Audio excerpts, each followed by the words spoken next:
Hello বন্ধুরা, আপনাদের আবারও আমার এমআই ফার্মেসি ইউটিউব চ্যানেলে স্বাগত জানাই। আজকে আমি আপনাদের জন্য আবারও একটি নতুন ভিডিও নিয়ে এসেছি, যেখানে আমি আপনাদের সাথে শেয়ার করব কিভাবে একটা সাধারণ সর্দি কাশি আর মাথা ব্যথার প্রেসক্রিপশন বুঝতে হয়। আমাদের চারপাশে প্রায় অনেকেই সর্দি কাশির সাথে হালকা মাথা ব্যথার সমস্যায় ভোগেন। তো আজকের এই ভিডিওতে আমি আপনাদের সাথে শেয়ার করব যে একজন ফার্মেসি ছাত্র বা একজন ট্রেনি ফার্মাসিস্ট হিসাবে আমি কিভাবে একটা প্রেসক্রিপশন বুঝি আর সেই অনুযায়ী রোগীকে পরামর্শ দিই। তো আমি আজকে একটা আপনাদের সাথে প্রেসক্রিপশন শেয়ার করব, যেটা আমি আমার হাসপাতালের ওয়ার্ড থেকে পেয়েছি।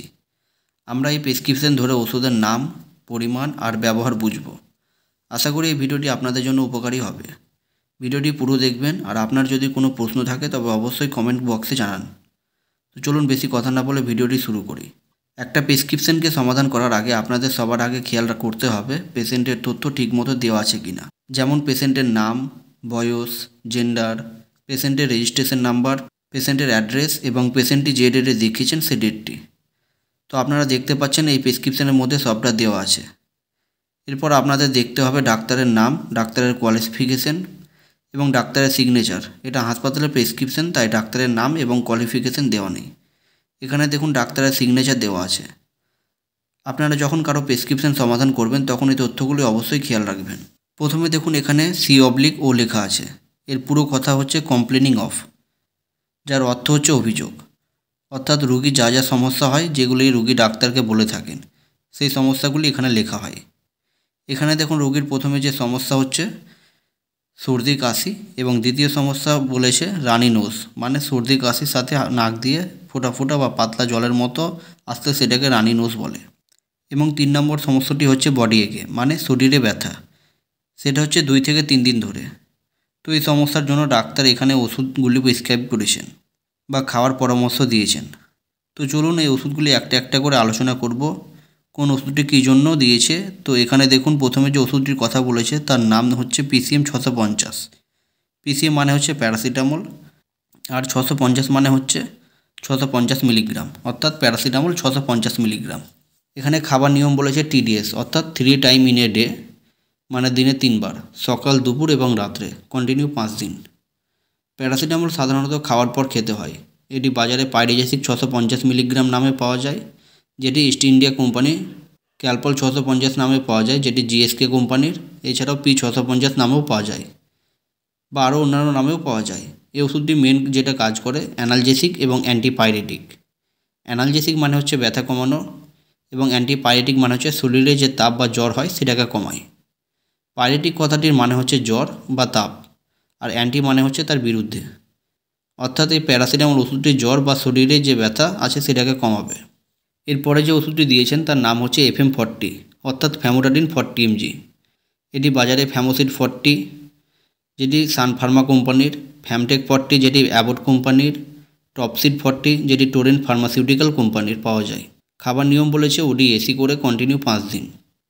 OD মানে হচ্ছে ওমনি ইন ডাই, মানে দিনে একবার। AC মানে হচ্ছে বিফোর মিল, মানে খাওয়ার আগে। OD/AC কথাটির মানে হচ্ছে দিনে একবার খাওয়ার আগে।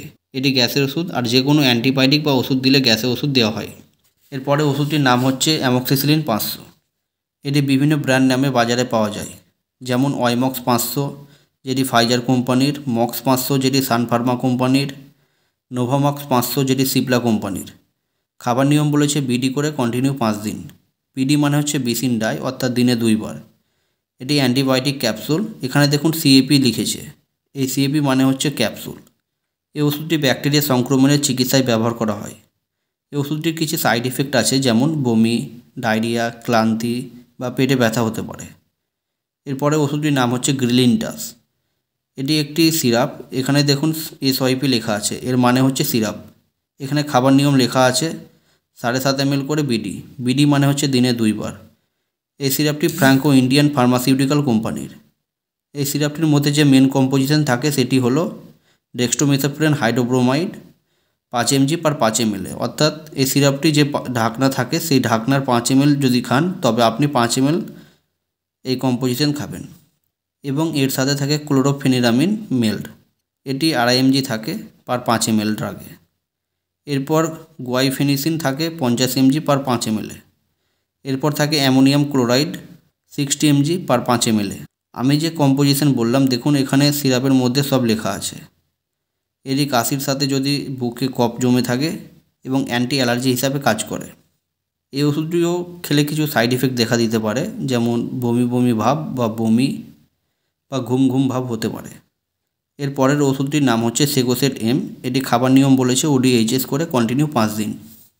ওডি মানে একবার, এইচএস মানে হচ্ছে হোরাসোমনি মানে ঘুমানোর আগে। ODHS কথাটি পুরো মানে হচ্ছে রাত্রে ঘুমানোর আগে একবার খেতে হবে।